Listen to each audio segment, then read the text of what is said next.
आप देख रहे हैं इंडिया टाउन न्यूज, भारत की बात। नमस्कार, जय जोहार। स्वागत है आपका हमारे खास बुलेटिन राजधानी सरकारधानी में, जहां हम आपको छत्तीसगढ़ की महत्वपूर्ण खबरों से रूबरू कराएंगे। तो चलिए बुलेटिन की शुरुआत करते हैं राजधानी रायपुर से। छत्तीसगढ़ के विष्णुदेव साय की सरकार ने बड़ा फैसला लिया है। छत्तीसगढ़ के निगम और मंडल अध्यक्षों को मंत्री का दर्जा मिला है।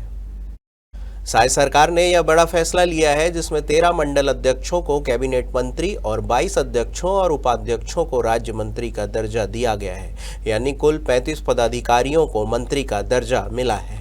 छत्तीसगढ़ में खराब सड़कों को लेकर कांग्रेस ने राज्य सरकार का घेराव किया। प्रदेश कांग्रेस अध्यक्ष दीपक बैज ने सोशल मीडिया पर रायपुर केशकाल बस्तर मार्ग की हालत को लेकर सरकार पर तंज कसा है। बैज ने कहा कि सोशल मीडिया पर पोस्ट के जरिए सड़क को बताया गड्ढों का अंबार। साथ ही उप मुख्यमंत्री व लोक निर्माण मंत्री अरुण साव की चुप्पी पर उठाए हैं सवाल। आपको बता दें कि दीपक बैज ने सोशल मीडिया पर पोस्ट कर लिखा कि रायपुर केशकाल बस्तर मार्ग आज भाजपा सरकार के खोखले विकास दावों की पोल खोल रहा है। यह सड़क नहीं बल्कि गड्ढों का जाल है। साथ ही कांग्रेस संचार विभाग के अध्यक्ष सुशील आनंद शुक्ला ने दावा किया है कि सूचना के अधिकार से मिली जानकारी के अनुसार भाजपा सरकार बनने के बाद से अब तक सिर्फ 1.75 किलोमीटर सड़क का निर्माण हुआ है। यह सरकार सड़क बनाने या सड़क के सुधार में बिल्कुल ध्यान नहीं दे रही है। छत्तीसगढ़ के मुख्यमंत्री विष्णुदेव साय ने दीपावली पर राज्य कर्मचारियों को बड़ा तोहफा दिया है। छत्तीसगढ़ के कर्मचारियों को अक्टूबर महीने की सैलरी एडवांस में दी जाएगी। मुख्यमंत्री ने कहा है कि त्योहार पर लोगों की खुशियों में कोई कमी नहीं होनी चाहिए, इसलिए अक्टूबर महीने की सैलरी 17-18 अक्टूबर को ही एडवांस में दे दी जाएगी। मिली जानकारी के अनुसार सीएम साय ने एक्स पर दिवाली की शुभकामनाएं देते हुए एडवांस सैलरी की जानकारी दी।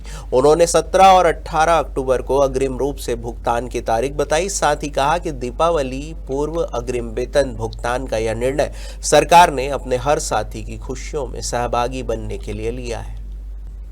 छत्तीसगढ़ के बिलासपुर जिले में कानून के बिल्कुल करीब और सुरक्षा के बीच कुछ रईसजादों ने नियमों का उल्लंघन कर खुलेआम शराब पार्टी की।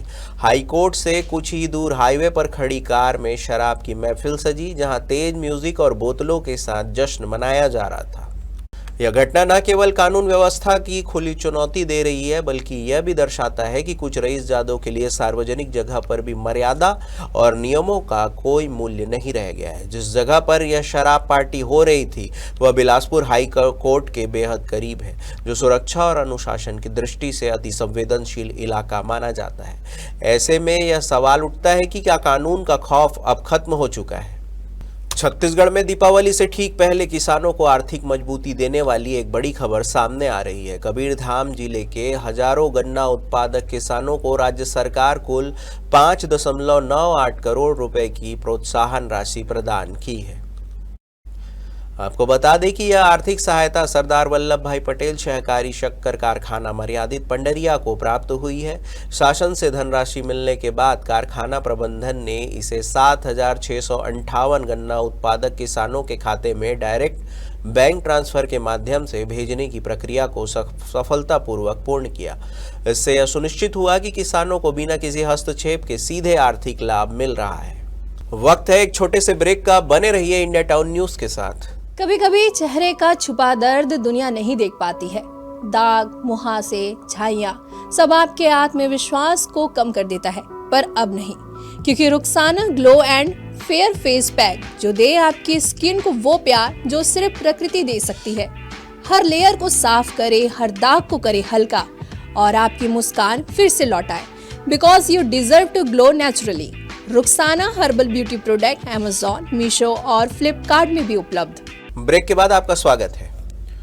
छत्तीसगढ़ के स्कूल शिक्षा विभाग ने राज्य के सभी सरकारी और निजी स्कूलों में जारी किए गए आदेश कि वे अपने विद्यार्थियों को आधार कार्ड से जुड़ा बायोमेट्रिक अपग्रेड का कार्य 31 अक्टूबर 2025 तक हर हाल में पूरा कराएं। आपको बता दें कि स्कूल शिक्षा विभाग के सचिव सिद्धार्थ कोमल सिंह परदेसी द्वारा जारी आदेश में बताया गया है कि 7 से 15 वर्ष आयु वर्ग के विद्यार्थियों के लिए पहला बायोमेट्रिक अपडेट पूरी तरह निःशुल्क होगा। यह सुविधा 1 अक्टूबर 2025 से शुरू होकर अगले 1 वर्ष तक मान्य रहेगी। इस अवधि में माता पिता या स्कूल प्रशासन को किसी भी प्रकार की फीस नहीं देनी होगी। छत्तीसगढ़ के बहुचर्चित नान घोटाले मामले में रायपुर की विशेष अदालत ने रिटायर्ड आईएएस आलोक शुक्ला और आईएएस अनिल टूटेजा को जमानत दे दी है। हालांकि अनिल टूटेजा को अभी जेल में ही रहना होगा क्योंकि वे शराब घोटाले के आरोपी हैं। दोनों अधिकारियों ने 22 सितंबर को ईडी कोर्ट में सरेंडर किया था, जिसके बाद उन्हें दिल्ली ईडी की 4 हफ्तों की कस्टडी में भेजा गया था। दोनों अफसरों ने 22 सितंबर को ईडी की विशेष अदालत में आत्मसमर्पण किया था। कोर्ट ने उन्हें 4 सप्ताह की ईडी कस्टडी में दिल्ली भेजा था। 16 अक्टूबर को उनकी रिमांड की अवधि पूरी हुई, जिसके बाद उन्हें रायपुर के विशेष अदालत में पेश किया गया।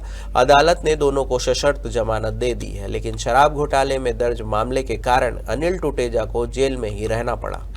अब साय सरकार ने ऐतिहासिक और दूरगामी फैसला लेते हुए जमीन की खरीदी बिक्री में ऋण पुस्तिका की अनिवार्यता को समाप्त कर दिया है। आपको बता दें कि पंजीयन एवं अधीक्षक मुद्रांक महानिरीक्षक कार्यालय द्वारा प्रदेश के तमाम जिला पंजीयकों को ऋण पुस्तिका की अनिवार्यता समाप्त करने के संबंध में पत्र जारी किया गया है। इसमें पंजीयकों से अधीनस्थों को जमीन की खरीदी बिक्री में ऋण पुस्तिका की अनिवार्यता समाप्त किए जाने के संबंध में निर्देशित करते हुए इसका कड़ाई से पालन सुनिश्चित करने को निर्देश दिया गया है। देश के सबसे बड़े नक्सली सरेंडर को लेकर पीसीसी अध्यक्ष दीपक बैज ने सरकार पर निशाना साधा है। बैज ने 210 नक्सलियों के असली होने पर सवाल उठाया। आपको बता दें कि पीसीसी अध्यक्ष दीपक बैज ने कहा है कि सरकार ने सरेंडर कार्यक्रम का आयोजन किया है। कांग्रेस सरकार की नीतियों की वजह से समर्पण हुआ है। 2023 तक बस्तर में 40 किलोमीटर के दायरे में नक्सलवाद सिमट गया था।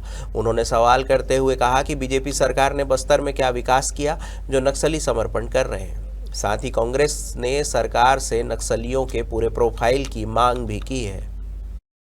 राजधानी रायपुर का सेंट्रल जेल फिर विवादों में घिर गया है। जेल के भीतर से आरोपियों का वीडियो और फोटो सोशल मीडिया पर वायरल होने के बाद सुरक्षा व्यवस्था पर गंभीर सवाल उठाए जा रहे हैं। वायरल वीडियो बैरक नंबर 15 का है बताया जा रहा है, जिसमें एनडीपीएस एक्ट का आरोपी रशीद अली उर्फ राजा बैजड़ कसरत करते हुए नजर आ रहा है। वायरल फोटो और वीडियो में रशीद अली के साथ रोहित यादव और राहुल वाल्मीकि भी दिखाई दे रहे हैं। इससे साफ जाहिर होता है कि जेल के अंदर मोबाइल और इंटरनेट का खुला उपयोग हो रहा है। वीडियो वायरल होने के बाद जेल प्रशासन में हड़कंप मच गया है। फिलहाल इस मामले पर जेल प्रशासन की ओर से कोई आधिकारिक बयान नहीं आया है। तो राजधानी सरकारधानी में फिलहाल इतना ही। देश प्रदेश की बड़ी खबरों से अपडेट रहने के लिए देखते रहिए इंडिया टाउन न्यूज, भारत की बात। नमस्कार। आप देख रहे हैं इंडिया टाउन न्यूज, भारत की बात।